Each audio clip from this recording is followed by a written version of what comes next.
Raja Idris Pringu Sang Singa Padang Pasir. Prolog. Gurun Libya adalah samudra tanpa air. Gelombangnya adalah bukit-bukit pasir, anginnya membawa debu, dan bintang-bintangnya adalah kompas bagi para pengembara. Di tanah tandus inilah, di bawah langit yang luas, lahirlah seorang anak lelaki yang kelak akan menjadi raja pertama dan terakhir Libya.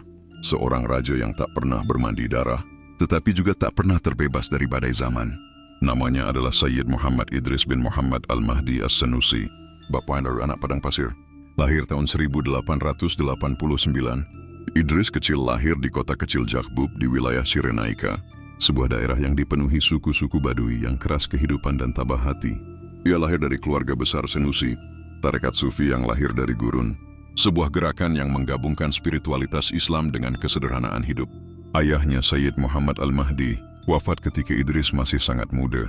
Ibunya Marcia seorang perempuan kuat, mengajarinya kesabaran dan ketaatan, sementara paman-pamannya para pemimpin, Senusi, memberinya pendidikan, agama dan politik. Masa kecil Idris bukanlah masa bermain di istana, melainkan masa menunggang unta di padang, belajar Al-Quran di tenda, dan mendengar kisah-kisah kepahlawanan dari mulut para tetua. Dari gurun ia belajar kesunyian, dari rakyat Badui ia belajar kesederhanaan, dari para ulama ia belajar kebijaksanaan. Mereka berkata Idris akan menjadi penyejuk hati rakyat Senusi, seperti oasis di tengah padang pasir. Babdu Pewaris. Senusi dan melawan penjajahan 1906 hingga 33. Ketika Idris berusia 17 tahun, nasib memanggilnya. Pada tahun 1906, ia diangkat sebagai pemimpin Senusi, menggantikan paman yang wafat. Usianya masih muda, namun tanggung jawab yang ia pikul sebesar gunung. Di saat yang sama, bayang-bayang kolonialisme Italia mulai merayap ke Libya. Italia haus akan tanah jajahan, menyerbu Tripoli pada tahun 1911. Para pejuang Libya bangkit dipimpin oleh para tokoh Senusi. Idris berada di tengah pusaran ini. Namun berbeda dengan kebanyakan pejuang yang hanya mengandalkan pedang, Idris memilih keseimbangan. Ia menggunakan diplomasi untuk menjaga rakyatnya tetap hidup, sembari mendukung perlawanan ketika kesempatan tiba. Ketika Perang Dunia Pertama meledak, Idris bersekutu dengan Ottoman dan Jerman melawan Italia dan Inggris. Namun setelah perang berakhir, ia membaca situasi baru. Ia menyadari bahwa musuh terbesar rakyat Libya bukanlah Inggris, melainkan Italia fasis yang semakin brutal. Idris pun mencari jalan damai sementara dengan menandatangani perjanjian-perjanjian yang memberinya legitimasi sebagai Emir Cyrenaica pada tahun 1920. Namun ketika Mussolini naik berkuasa di Italia, cengkeraman kolonial semakin keras. Ribuan rakyat Libya dikirim ke kamp konsentrasi, pemimpin-pemimpin perlawanan dihukum mati dan darah mengalir di pasir gurun. Idris pun memilih pergi ke Mesir pada tahun 1931, meninggalkan Libya untuk sementara, tetapi tetap menjadi simbol harapan rakyatnya. Pada Turna, merajut kemerdekaan, 1943 hingga 51. Perang Dunia Kedua menjadi titik balik. Gurun Libya kembali menjadi ajang pertempuran besar. Kali ini antara Jerman dan Italia melawan Inggris dan sekutu. Tank-tank berderak di pasir, pesawat-pesawat menyalakan api di langit malam, dan rakyat Libya kembali menderita. Idris dari pengasingannya di Mesir berpihak kepada Inggris. Ia mengizinkan pasukan Senusi bergabung dengan sekutu, membentuk Senusi Army yang berperang di gurun melawan tentara Rommel. Keputusan ini, meski berisiko, membuka jalan bagi cita-citanya kemerdekaan Libya. Pada tahun 1943, Inggris dan Prancis menduduki Libya.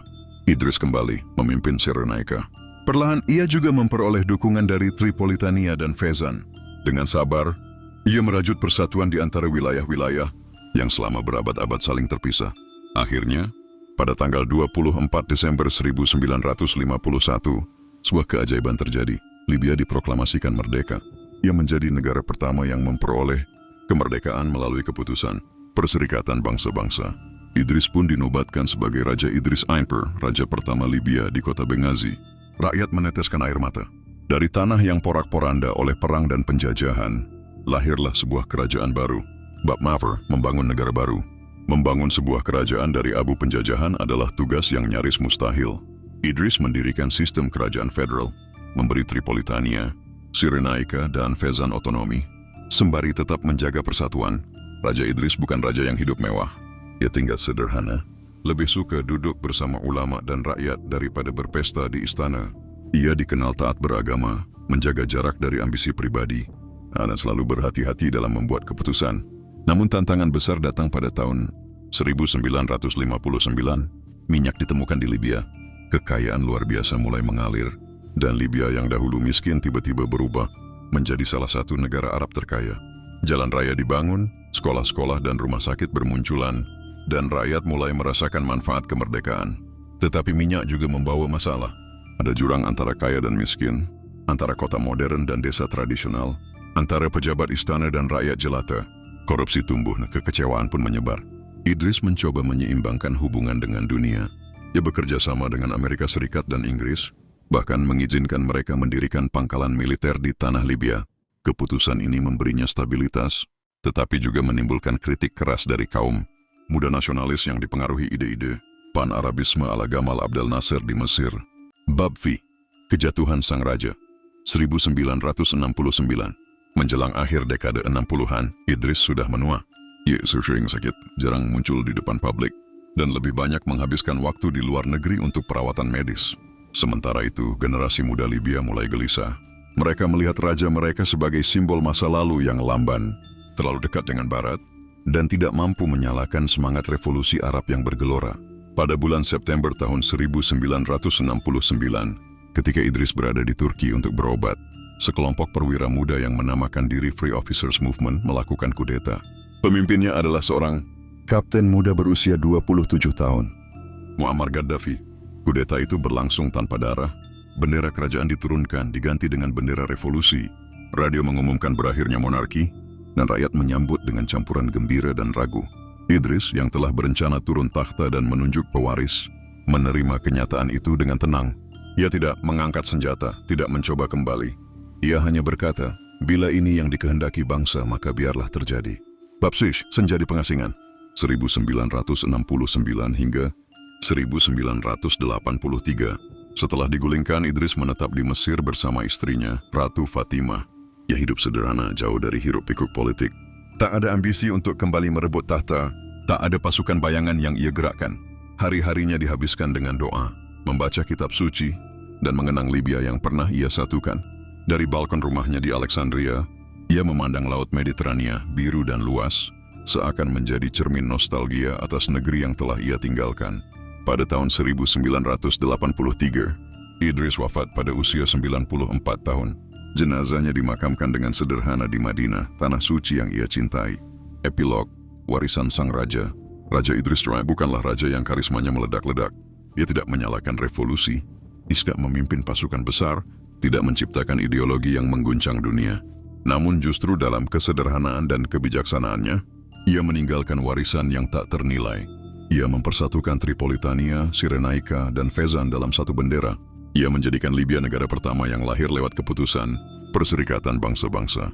Ia membawa Libya dari kemiskinan menuju kekayaan minyak.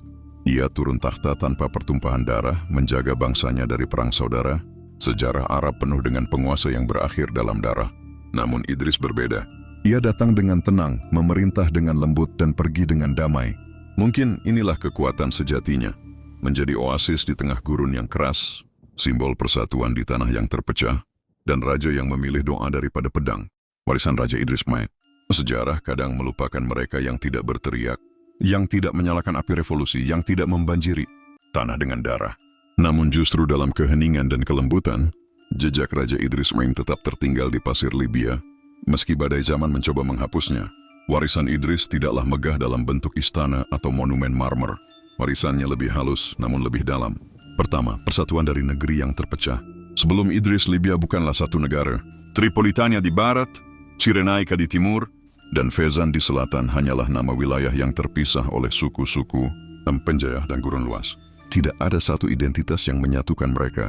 Idris, dengan kesabaran seorang pemimpin spiritual, menjahit sobekan-sobekan itu menjadi satu bendera.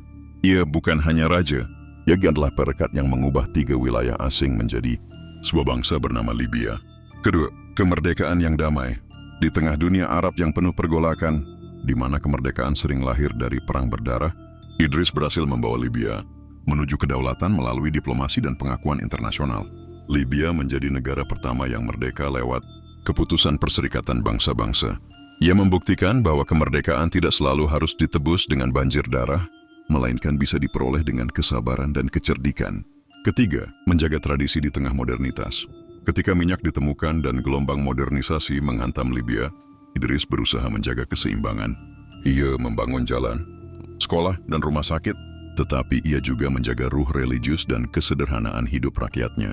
Ia menolak menjadi penguasa yang larut dalam kemewahan, tetap memilih hidup sederhana, bahkan ketika kekayaan mengalir deras dari perut bumi. Penutup. Hari ini, Libya mungkin lebih dikenal karena pergolakan pasca Gaddafi, perang saudara, dan pertumpahan darah.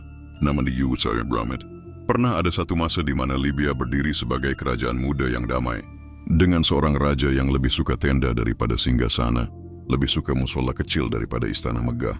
Itulah warisan Idris, sebuah pengingat bahwa seorang pemimpin sejati tidak selalu dikenang karena kekuatan pedang, tetapi karena kekuatan hati. Aku memilih jalan damai bukan karena takut pada perang, melainkan karena aku lebih takut kehilangan generasi. Seorang raja boleh menukar istananya dengan abu, tapi tidak boleh menukar darah anak mudanya dengan kesia-siaan. Kemerdekaan bukanlah hadiah yang turun dari langit, bukan pula kemurahan hati penjajah. Kemerdekaan adalah tetesan keringat para pejuang, air mata para ibu, dan doa yang terpanjat setiap malam dari bibir yang penuh harap. Lebih baik negeri kecil yang damai daripada negeri besar yang terpecah. Kemerdekaan lahir dari doa dan pengorbanan, bukan hadiah penjajah. Takhta adalah amanah, bukan kemewahan.